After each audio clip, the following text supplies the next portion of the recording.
चाचे ले गया पैसा मैडम सॼी रिनोवेशन जे लाइ प्लान ठाहे छॾियो हो तव्हां जेको रेनोवेशन तव्हां खां कोन थींदी जी मैडम रेनोवेशन नहीं थी तो मेरा कर्टन साड़ंदो ऐं भगल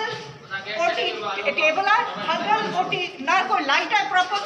did you see the house of the OT it's not an OT it's a butcher's shop sorry ma'am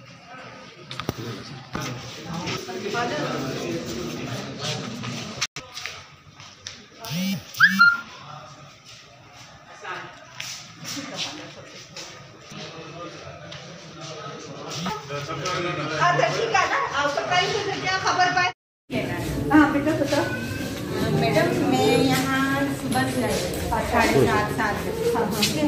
मेरी बच्ची को उल्टियाँ मोशन थे डॉक्टर राजेश ने चेक किया ठीक है मैं मिडवाइफ हूँ खुद यहाँ से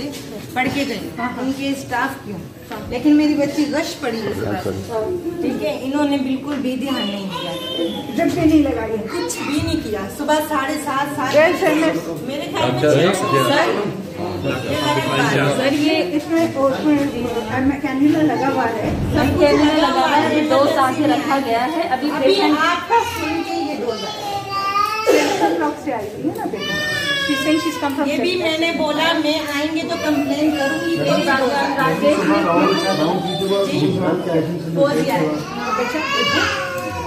राउंड खां पहिरीं तव्हां जेको आहे जेको अगरि अचे थो ॿार फर्स्ट हुनखे फर्स्ट एड ॾिबी आहे पोइ राउंड इमरजेंसी में था ना तो फर्स्ट एड देना था ना हाणे हाणो ड्रिप हुनखे ॿार खे ड्रिप हाणे छॾी करे हाणे इंजेक्शन हणे पियो छाजी इंजेक्शन हणे पियो चेस्ट इंफेक्शन आहे ओरल कौन थी वठी सके शी इज डिहाइड्रेटेड नहीं डिहाइड्रेशन है अभी को नहीं नजर आ रही तो she is dehydrated look at her lips they are dry please put up a drip for her instead of giving her bloody antibiotics which will harm her further please give her a drip